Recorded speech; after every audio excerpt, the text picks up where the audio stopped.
ఈ స్వాగతం.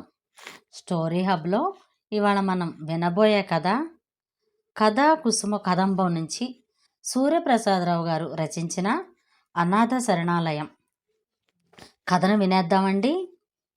అనాథ శరణాలయం నుండి ఓ బాబుని తెచ్చి పెంచుకోరాదటండి, బ్యాంక్ మేనేజర్ ఎదురుగా నా పక్కనున్న వ్యక్తిని ఉద్దేశించి అన్నాడు.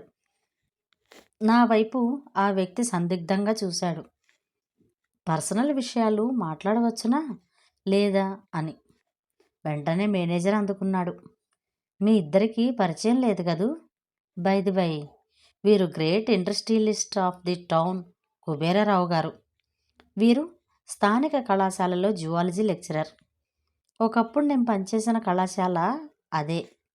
అందరితోనూ ఆత్మీయంగా ఉంటాడు గనక మేమందరం బావా బావా అని పిలుస్తుంటాం. సమస్యలు ఎవరివైనా సరే సహృదయంగా స్వీకరించే నైజం మాకున్నది. మమ్మల్ని ఒకరికొకరు పరిచయం చేశాడు. Glad to meet you. పరస్పరం గ్రీట్ చేసుకున్నాం. కుబేర్రావు గారు, మీరేమి అనుకోనంటే మీ ప్రాబ్లం డిస్కస్ చేద్దాం. జంతు శాస్త్ర అధ్యాపకుడైన ఉండి మెడికల్ ఫీల్డ్లో ప్రవృత్తి సంపాదించిన బావ మీ సందేహాలకు సమాధానం చెబుతాడు. మేనేజరు ఆయన్ని ఉద్దేశించి అన్నాడు. ఆయన నేను ఇద్దరం తలలూపాం. కుబేర్రావు గారికి బోలెడంత ఆస్తి, బంగ్లా, కారు వగైరా వగైరాలన్నీ ఉన్నాయి. కానీ ఒకటే విచారం, పిల్లలు లేరు. ఆయనకు పిల్లలు పుట్టే అవకాశం ఉందో లేదో చెప్పగలుగుతావా? ఆయనను తేరిపారా చూశాను. వయసు 45కు తక్కువ ఉండదు. స్థూలకాయం. మెట్లు ఎక్కి పైకి వచ్చినందుకే ఆయాసపడుతున్నాడు. మీరు చెప్పండి సార్, మీ భార్య మీ దగ్గర చుట్టమా పరాయి సంబంధమా? వయసు తేడా ఎంత ఉంటుందో? ఆకారం సన్నమా లావా? ప్రశ్నల పరంపర గుప్పించాను. మా మేనమావ కూతురే చేసుకున్నాను. ఇద్దరికీ 3 సంవత్సరాల వయసు తేడా. ఒకప్పుడు సన్నగా ఉండేది, కానీ 15 సంవత్సరాల నుండి ఇద్దరం మేడ్ ఫర్ ఈచ్ అదర్. ఆయన నవ్వేశాడు. అంతకుముందు పిల్లలేమైనా పుట్టారా? మేనేజర్ ప్రశ్నించాడు. పెళ్ళైన 3 సంవత్సరాలకు అనుకుంటాను ఓ అబార్షన్ జరిగింది. మళ్ళీ గర్భం రాలేదు, ఆయన సమాధానం చెప్పాడు. బహుశా ఇక మీకు పిల్లలు కలక్కపోవచ్చు. పెళ్ళైన 5 ఏళ్లలోపు పిల్లలు కలగాలి. 10 సంవత్సరాలు దాటితే శరీరంలో భారీ మార్పుల కారణంగా ఫలదీకరణం జరిగే అవకాశాలు తగ్గిపోతాయి. మీ శ్రీమతి వయసు 42కు తక్కువ ఉండదు, అంటే మెనోపాజ్గా దగ్గరయ్యే వయస్సు. ఈ సమయంలో గర్భం రావడం చాలా కష్టం. ఇది నాకు తెలిసిన విజ్ఞానం. పరిశీలించిన కేసుల్లో 90% నిజం. నేను విశ్లేషించాను. బావా కరెక్ట్గా చెప్పాడు సార్. 2-3 డాక్టర్లు కూడా ఇది కారణమని నిర్ధారించారు. అందుకే మీరు ఒక పిల్లవాడిని దత్తత తీసుకోండి. అది ఓ అనాథ శరణాలయం నుండి. 2-3 సంవత్సరాలలోపు బావైతే ఊహ తెలియదని వయసు. మిమ్మల్ని అమ్మా నాన్న అని పిలుస్తాడు. ఏమంటావు బావా? మేనేజరు నా వైపు చూశాడు. మంచి ఆలోచన. అందంగా ఆరోగ్యంగా ఉండే బాబుని సెలెక్ట్ చేసుకోండి. తృణమో పణమో అనాశరణాలయానికి విరాళం ఇవ్వండి. నేను మేనేజర్ను సమర్థించాను. అమ్మో, విరాళమే? కుబేర్రావు గుండెపై చేయి వేసుకున్నాడు. తెరలా లేచిన దగ్గర నుంచి డొనేషన్లు డొనేషన్లు డొనేషన్లు. పార్టీలకు ఇవ్వాలా, అసోసియేషన్లకు ఇవ్వాలా, సంస్థలకు ఇవ్వాలా, విఐపీల పార్టీలకు ఇవ్వాలా? మేం మాత్రం ఎక్కడి నుండి తెస్తాం సార్? నేను నిశ్చేష్టున్నయ్యాను. దరిద్రంలో నారాయణుడు చూడమన్నారు. అందులోనూ అనాథలు, తల్లి తండ్రి తోడు నీడ లేనివారు, కూడు గుడ్డకు నోచనవారును. వారు మీరు పేర్కొన్నవారు కాదు సార్. తక్కువ స్థాయిలో బ్రతుకు తెరువు కోసం సహాయం అందుకునే స్థాయిలో ఉన్నవారు. మీరు విరాళం ఇవ్వవలసింది వారికే. నేను కొంచెం చలించిపోయాను. ఎంత చెట్టుకు అంత గాలి సార్. మొన్నటికి మొన్న షేర్లలో 2 లక్షల లాస్ వచ్చింది. ఓ ఫైనాన్స్ కంపెనీ 1,00,000కు టోపీ పెట్టింది. ఓ చిట్ ఫండ్ కంపెనీ మరో 1,00,000 చిట్టి వాడకుండానే బోర్డు తిప్పింది. ఎన్ని టెన్షన్స్తో గడుపుతున్నావో మీకేం తెలుసు? లోకల్లో తానొక్కడే బాధపడుతున్నట్లు ముఖం పెట్టాడు. ఆ టెన్షన్ తగ్గించుకోవడానికే బావా ఉపాయం చెప్పాడు. ఇంటికి రాగానే నడయాడే ఓ పిల్లాడితో ఆడుకోవచ్చు. ఆలనా పాలనలో సర్వం మర్చిపోవచ్చు. అందుకే ఓ బాలుణ్ణి దత్తత తీసుకోండి. మేనేజర్ కల్పించుకున్నాడు. దత్తత ఇస్తామంటూ నా చుట్టూ బోలెడు మంది బంధువులు తిరుగుతున్నారు. వాళ్ళల్లోనే తీసుకుంటే పోలా? ఆయన సాలోచనగా నా వైపు చూశాడు. వాళ్ళు దత్తత ఇచ్చేది మీ ఆస్తి మీద మోజుతో. వాడు మేజర్ అయిన తర్వాత మొత్తం మీ ఆస్తికే ఎసరు పెట్టే ప్రమాదం ఉంది. అదే అనాథ అయితే దత్తత ఇచ్చేవారి తరపున ఎవరూ ఉండరు. మిమ్మల్ని ఆస్తి పంచమని అడగరు. నేను సమాధానపరిచాను. సరేలేండి, ఆలోచిస్తాను ఆర్దోక్తిగా అన్నాడు. ఓ అనాథ శరణాలయానికి చెందిన మేనేజరు ఇప్పుడే వచ్చారు మనీ ట్రాన్సాక్షన్ కోసం. ఆయన్ను పిలవనా? మేనేజర్ అడిగాడు. వద్దులేండి, మరోసారి కలుస్తాను, వస్తా, by by. Industrialist నిష్క్రమించాడు.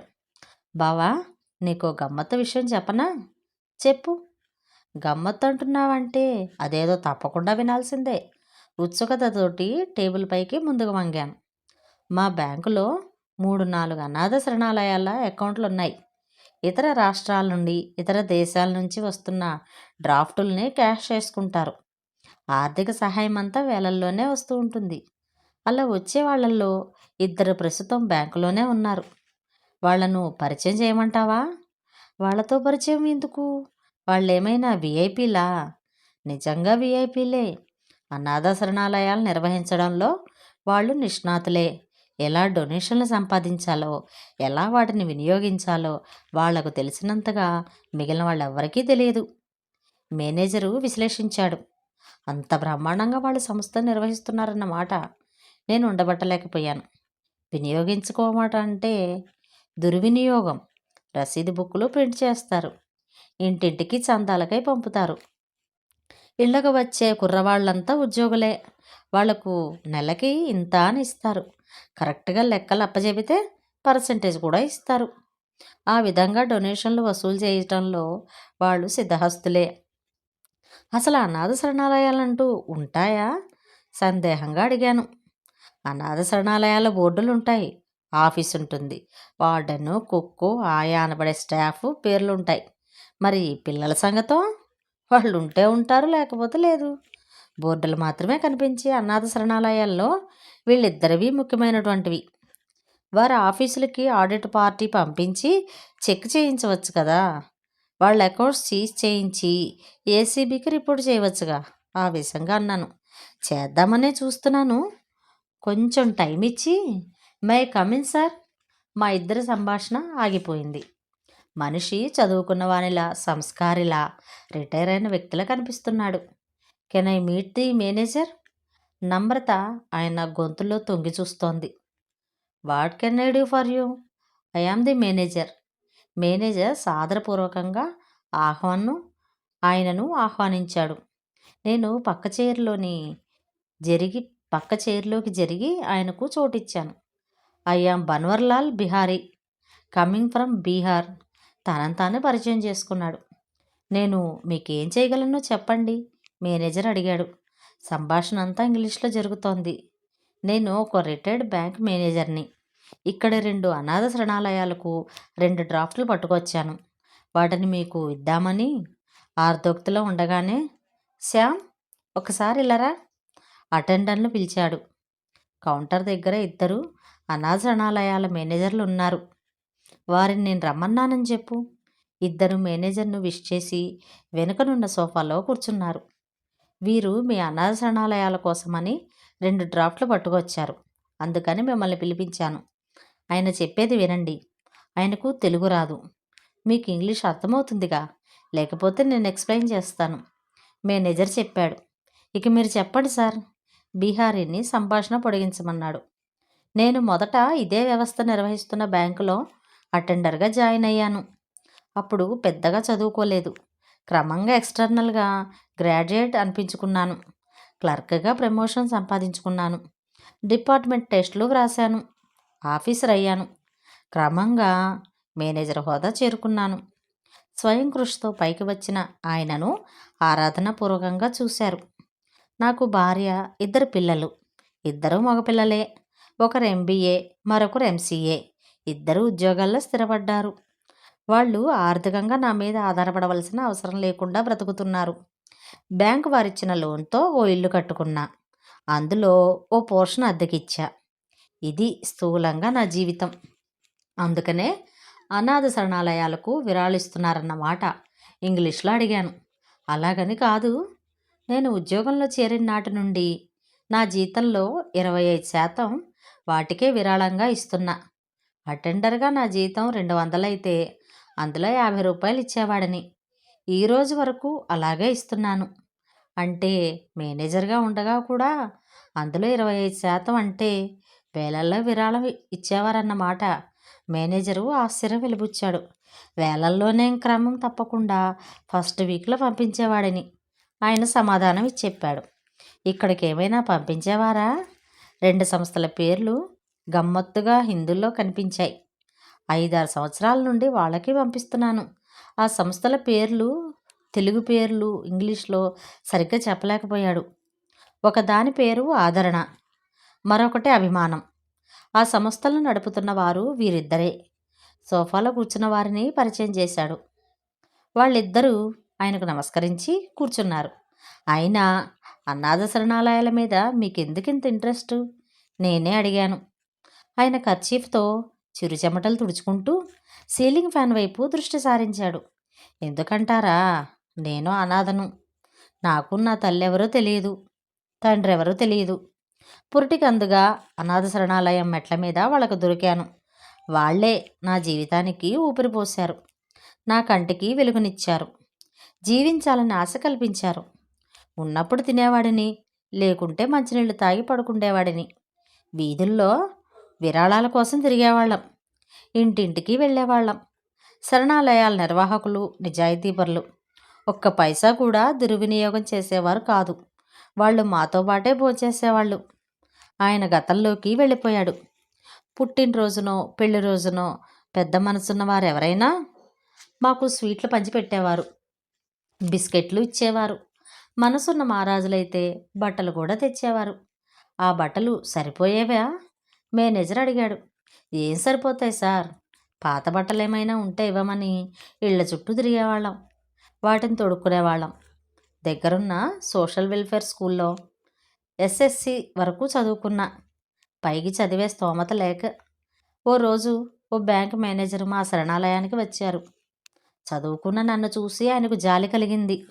SSC తప్పినట్లు application పెడితే అటెండర్గా ఉద్యోగం ఇస్తా అన్నాడు. అన్నంత పని చేశాడు. అప్పటి నుండి నా సంపాదనలో కొంత అనాథ శరణాలయానికి ఇచ్చేవాడిని. కొంచెం మంచినీళ్ళు ఇప్పిస్తారా? మేనేజరు మంచినీళ్ళు తెప్పించి ఇచ్చాడు. నేను ఇంకా రిటైర్ కాలేదు. ఓ ఇంపార్టెంట్ ఫంక్షన్కు కుటుంబ సమేతంగా ఢిల్లీ వెళ్ళవలసి వచ్చింది. ఆడిట్ ఉండటం వల్ల నేను వెళ్ళలేకపోయాను. కలకత్తా నుండి పాట్నా మీదుగా ఢిల్లీ వెళ్ళే బోయింగ్లో నా భార్యను కుమారులను ఎక్కించాను. 10 కిలోమీటర్లు వెళ్ళిందో లేదో విమానం కుప్పకూలిపోయింది. 54 మంది ప్రాణాలు విడిచిన వారిలో నా భార్య కొడుకులు ఉన్నారు. అంతే, మళ్ళీ నేను అనాథనయ్యాను. ఆయన కళ్ళజోడు తీసి కర్చీఫ్తో కళ్ళద్దుకున్నాడు. మా కళ్ళల్లో కూడా నీళ్లు తిరిగాయి.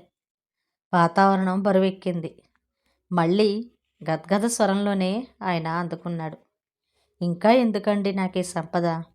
ఇల్లు అమ్మేశాను. గ్రాడ్యుటీ డబ్బు అంతా కలిపి వివిధ శరణాలయాలకు విరాళాలుగా ఇచ్చేస్తున్నాను. నేను ఒక ఓల్డేజ్ హోమ్లో సెటిల్ అయ్యాను. పెన్షన్లో కొంత వాళ్ళకి ఇస్తాను. మిగిలితే అది వాటికే ఇచ్చేస్తాను. మీకు తెలియదేమో, నా భార్య కూడా ఓ అనాథే. వెతికి వెతికి కావాలని ఆమెను పెళ్లి చేసుకున్నాను. పిల్లలు పుట్టకపోతే 2 మగపిల్లల్ని అనాథ శరణాలయం నుంచే తెచ్చుకున్నాను. అది నా అనాథ కుటుంబం కదా. బాగుంది కదా? అంత విషాదంలోనూ ఆయన చిరునవ్వు నవ్వాడు. కొన్ని క్షణాల తర్వాత కూడా మేము తేరుకోలేకపోయాం. రండి సార్, 2 డ్రాఫ్ట్లు మేనేజర్ గారి చేతుల మీదుగా అందుకోండి. ఆయన శరణాలయ నిర్వాహకులిద్దరినీ ఆహ్వానించాడు. 2 డ్రాఫ్టులను అందుకున్నారు.